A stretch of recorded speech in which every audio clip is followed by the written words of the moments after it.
Ukrainian Institute is Ukraine's public agency for cultural diplomacy and cultural relations. Established in 2018, we're affiliated to the Ministry of Foreign Affairs of Ukraine. And basically our task is to make Ukraine better known and better understood in the world through culture and education.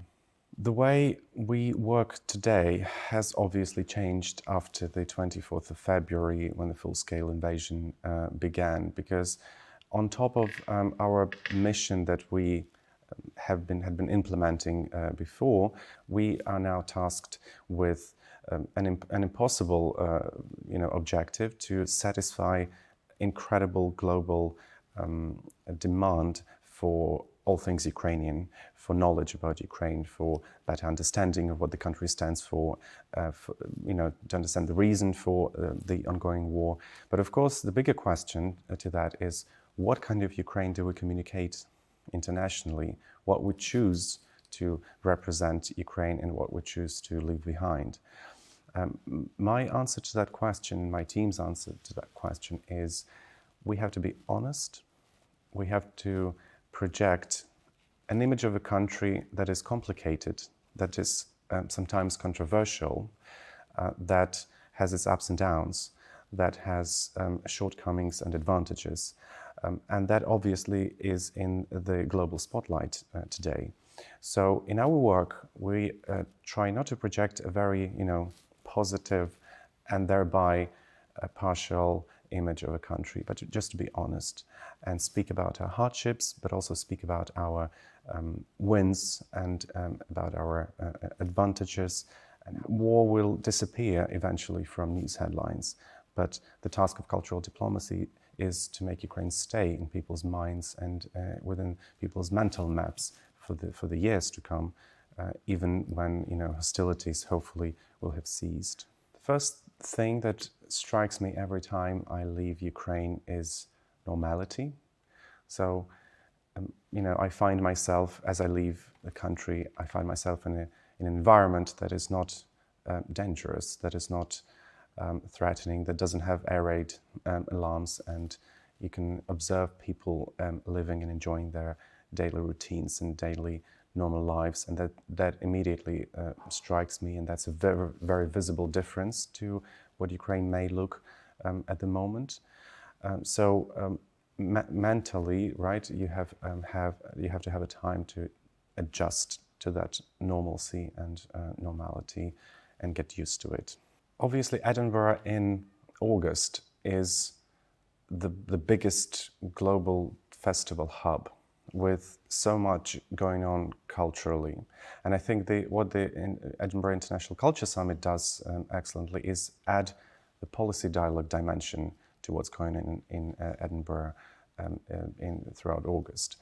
So I do recognize this opportunity as a chance for leading Ukrainian culture professionals to be here, to interact and speak to their international peers, but also to enjoy and to see work that is being presented here at the Edinburgh International Festival, also Fringe, and quite recently also the Edinburgh Film Festival, where we co-curated a Ukrainian program with them. One of the incredible characteristics of the First World War was that it was the first war in the history of mankind that actually involved and brought in artists, writers, culture figures into the battlefield, many of whom have perished in that terrible war. And now history repeats itself, because in Ukraine, a lot of culture managers, a lot of my fellow colleagues from the culture sector and arts sector are fighting in the front line, or have already died, unfortunately, in that fight. So several journalists who I know died in the east and the south of Ukraine, and of course people like Mantas Kvedaravičius, a great Lithuanian film director who was filming his documentary about Mariupol, was executed in the city of Mariupol back in April as the Russians besieged the city. So There are so many examples of people who have just given up their jobs, such as director of the Ukrainian Institute of National Memory, who volunteered for the army in the first days of the invasion, is still there. There are so many undiscovered things about Ukrainian culture that we Ukrainians do not know about. For a culture that has been for centuries suppressed, subdued, and colonized by Russia, but also by other neighboring empires, we know very little about ourselves sometimes. And over the past 30 years of Ukrainian reclaimed independence, Ukrainian scholars and art critics and generally the art scene has done a tremendous job bringing those names and phenomena from oblivion. And that is also what constitutes Ukraine's cultural diplomacy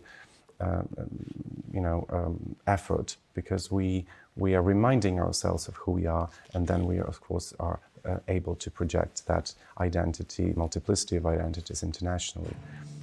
When Russian troops came to our land, they want to kill not just our body and catch our territory, they want to kill our culture.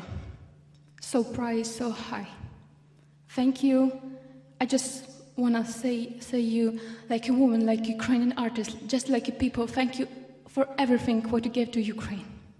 Thank you for support. Slava Ukraini.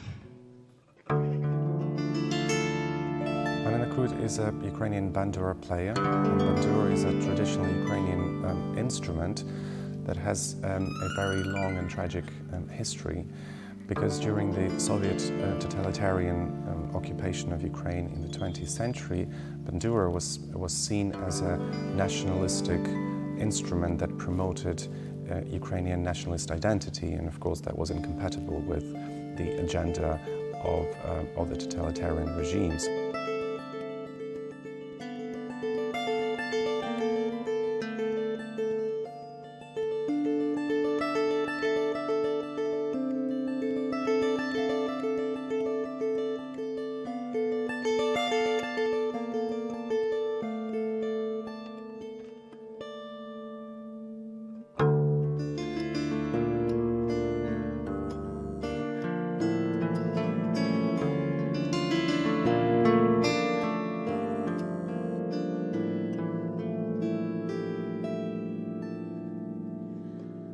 Мамо, не плач, ти мене народила для волі, і ціною власної крові в полі соняшники проростуть.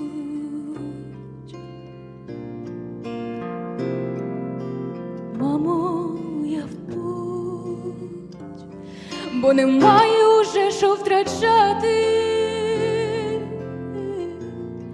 Ми не вміли ніколи мовчати, бо немає чужих дітей. Замість звуків міських сирен заспівай мені, мамо, пісень. Ми прокинемо всі в один день від весняних і добрих вістей. Замість звуків міських сирен заспівай мені, мамо, пісень. I would ask for continued and sustained solidarity with Ukraine that manifests itself in so many ways, but particularly in support to rebuild and sustain the Ukrainian culture in the years to come, because this war is here with us to stay, unfortunately. And I appreciate that support will probably decline over time, but I would urge everyone not to forget about Ukraine, not to forget that this is a conflict and a war of universal importance to our world. And I also think that this war should remind us all about other conflicts and hardships elsewhere in the world that are very similar in nature and that should not be forgotten either.